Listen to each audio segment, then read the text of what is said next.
Assalamu alaikum wa rahmatullahi wa barakatuh. Hii ni Jai Temeke kwa katika maandalizi ya kula na wagonjwa.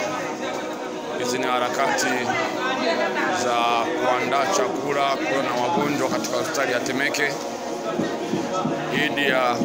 Idi kubwa, Idi al-Adha ya tarehe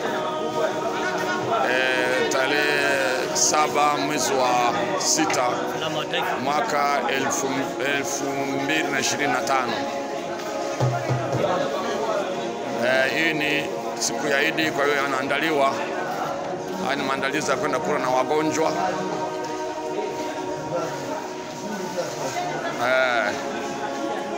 Ni mazingira yanaandaliwa chakula cha kwenda kula na wagonjwa.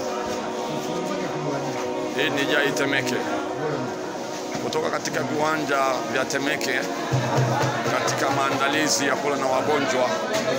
Mimi ni afisa habari wenu Jai Temeke, Ahmad bin Kasim wa Kajugusi. Assalamu alaikum wa rahmatullahi wa barakatuh. Usisahau kusubscribe, like na kucomment